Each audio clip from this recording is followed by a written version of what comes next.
Hey guys, Dana here. Thank you so much for clicking on the video. I feel like this is a really important topic that not enough people are aware of.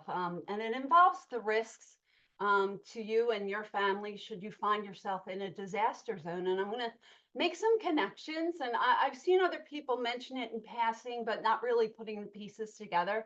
We're going to talk about an update to the Department of Defense's uh, policy regarding the use of potentially lethal force against American citizens on American soil. No, I am not exaggerating. And no, this is not a conspiracy theory. I strongly encourage all of you to go on the Department of Defense website yourself, look it up, see that I'm not lying, and we can move forward. I am going to be bringing them up on the screen for you. I'm going to be reading it off my phone, but it's going to be what you see on your screen, just because my eyes, I have a hard time focusing. And to spare you a lot of this, I figured I would just read it from my phone today, but please go read it yourself. Make sure I'm not lying to you. Make sure that a couple words weren't changed that, might have drew everybody into the latest conspiracy theory. But this is dangerous, you guys. It not only is it dangerous, obviously, on this, like, it's dangerous on an existential level.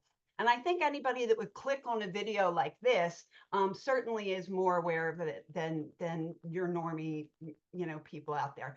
But all of us becoming better educated on it means we can have more intelligent conversation with the normies when we're out in society, having to unfortunately interact with people whose IQ apparently isn't bigger than their shoe size. Now, if I was a crazy tinfoil hat wearing conspiracy theory, I'd say a good number of those people injected themselves with self-assembling nano robots that are building them and making new neural connections and essentially turning them into like a cyborg of some kind. But again, that's only if I had my tinfoil hat. It's in the laundry right now, which you see right behind me. Thank you for joining me for my laundry room. Please hit the thumbs up button. We're going to go through this quickly. And then, guys, I need to detach. I need to take some time off of social media today to really focus on my house and my home here to be as thorough and organized as possible in all areas. And I'm just really noticing a lot of areas in my life. This is really bringing up some hard negative emotions for me. Okay. So I'm going to try not to be like a big crybaby, but I am worried. I'm genuinely worried about the state of our country, the state of the country that my children and potentially, hopefully, grandchildren are going to inherit one day. And I'm just not finding a whole lot of answers. And I think for me, a big part of this is it's outside the realm of our control for the most part. Now, the interesting thing about this Department of Defense update, and I go through this every time where like I completely forget how to share my screen. But I do want to bring this up. Let's see, not my notes. Give me just 1 second, guys. Okay, my old brain remembered there. We're going to actually just go to my Facebook page. I have it already pulled up. Here's what I want you to do, though. Please go look this up for yourself. Um, Hopefully this is big enough that y'all can see it. Notice the date. What was the date of Hurricane Helene?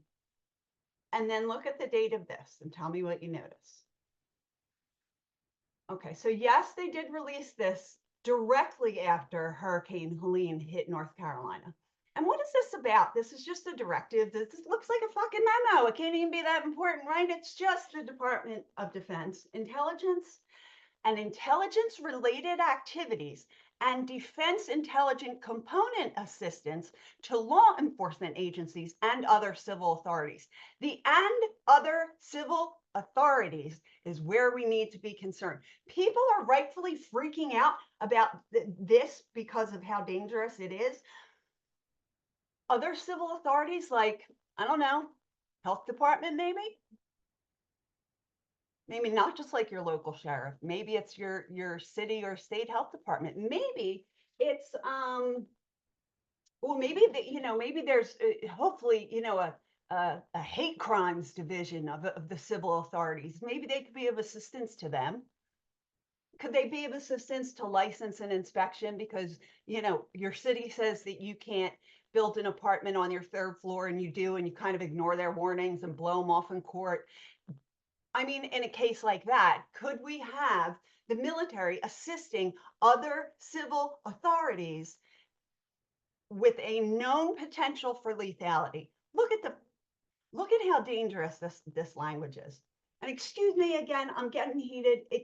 I've really been it's been working my mind for a while, and like I just decided that I have to put it down, but I have to get this all out first. You look at the levels of authority, go to section 3.3, and here under Secretary of Defense approval, assistance in responding with assets with potential for lethality or any situation in which it is reasonably foreseeable that providing the requested assistance may involve the use of force that is likely to result in lethal force, including death or serious bodily injury. It also includes all support to civilian law enforcement officials in situations where a confrontation between civil law enforcement and civilian individuals or groups is reasonably anticipated. Now, look, that's some word salad, right? We're gonna kind of break this down into chunks and really talk about what it means. Assistance in responding with assets. What are the assets? The assets are military personnel. With the potential for lethality. In other words, they're carrying lethal arms, or any situation in which it is reasonably foreseeable. Why didn't you guys tell me my collar was messed up? Oh, rude. Reasonably foreseeable that providing the requested assistance may involve the use of force that is likely to result in lethal force. Who decides in today's day and age? I want you to tell me if you think anybody in the military is capable of making a value judgment about what is reasonably foreseeable. Reasonably foreseeable. If you turn around, that's the slippery slope that the military has. You have literal trans women admiral fucking health secretary who pulled their own mother out of a nursing home right before they instituted policies that put COVID patients in nursing homes, for the government's sake. That man, woman, Rachel Levine, is now in charge of our health. So, like, the military has not done exceedingly well at deciding what's reasonably foreseeable, because you should have seen that shit coming. Providing requested assistance may involve the use of force that's likely to result in lethal force. In other words, like, what we're asking you for may involve the use of force, including death or serious bodily injury. Pretty self-explanatory.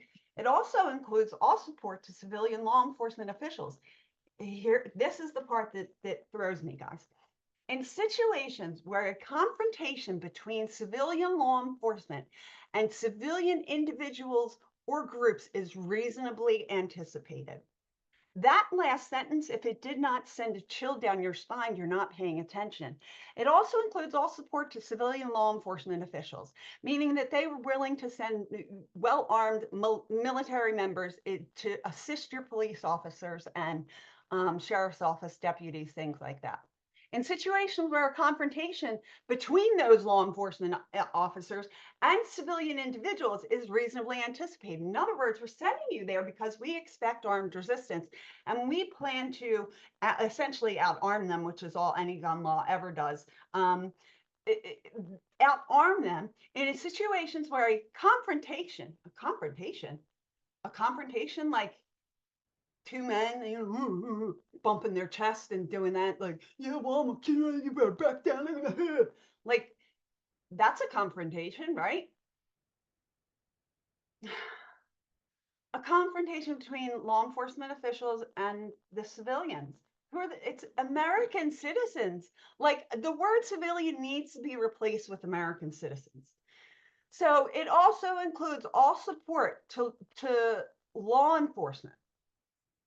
In situations where a confrontation between American citizens and law enforcement is expected to occur, reasonably anticipated. Again, who's reasonably anticipating anything at the fucking federal government level or military?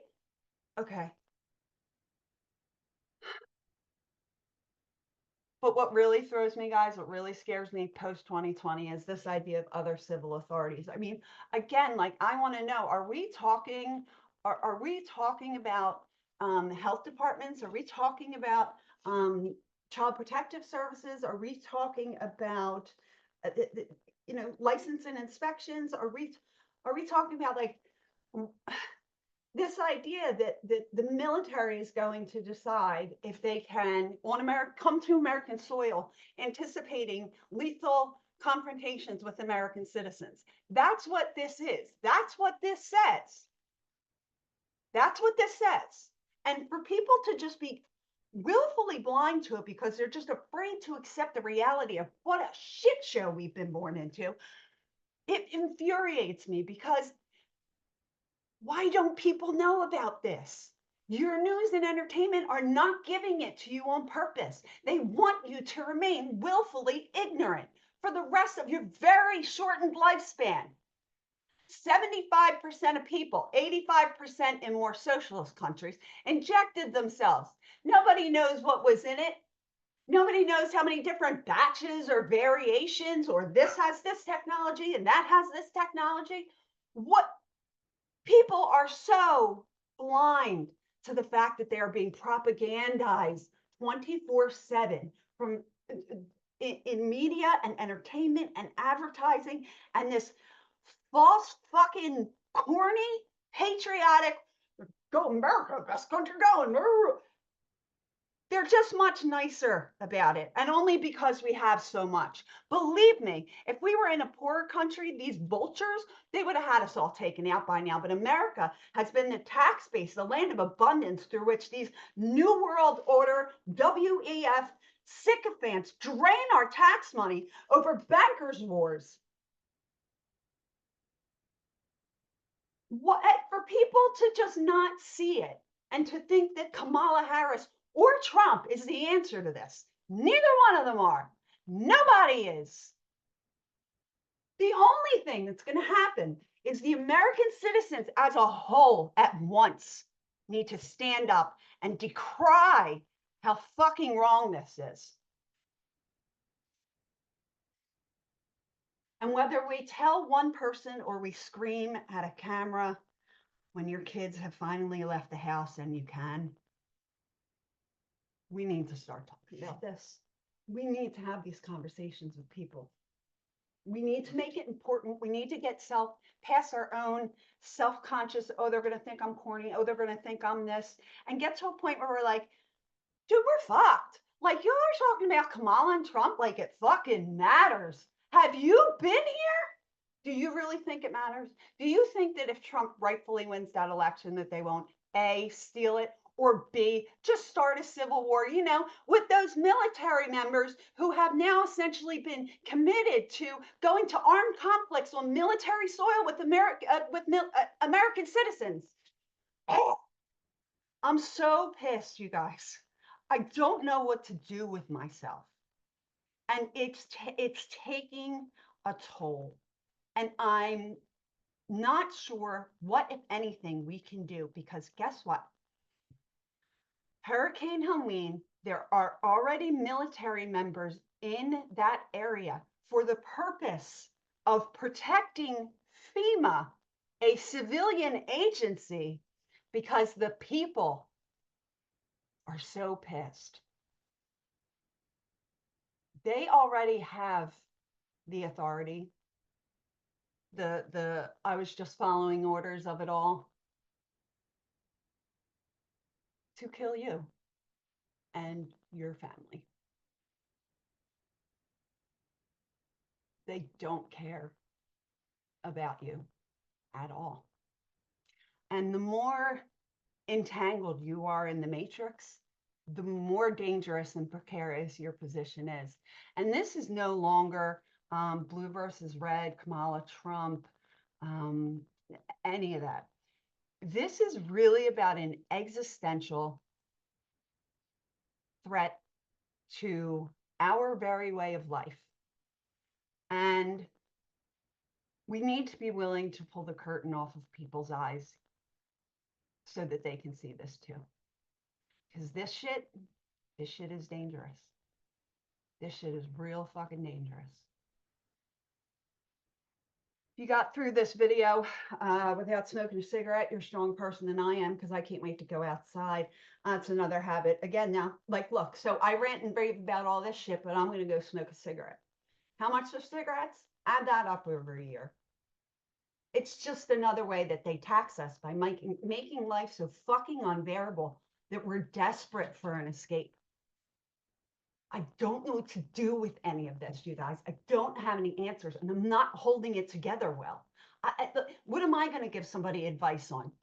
What, it's crazy. It's crazy. We live in an absolutely crazy world. I don't know what kind of country my children are going to inherit. I don't have any faith in our elections. I don't have any faith in our military, our law enforcement, our public education system, our local government, our town sheriff, or any of this other false patriotic bullshit. It's not patriotism. It's an appeal to authority. It's a logical fallacy. And it's the reason why the country is in the state it is in. I am begging you, if you made it this far, please share this video with anyone you think might need to wake up. We are really at a tipping point here, you guys. And I'm really hoping and praying that the message gets out. If it's not my message, you don't like my tone, you don't like the way I cuss, whatever your problem is, fine. But there are plenty of people who are trying to bring this stuff out. And we need to make it such a big vocal deal that the news can't help but cover it, that politicians can't help but address it at town meetings. We need to speak up. I need to speak up. I need to more proactively speak up, take control of my own health and my own habits so that I can improve my standing, my ability to potentially maybe survive the first 90 days when the shit hits the fan. Because right now I will not. I won't. I know that.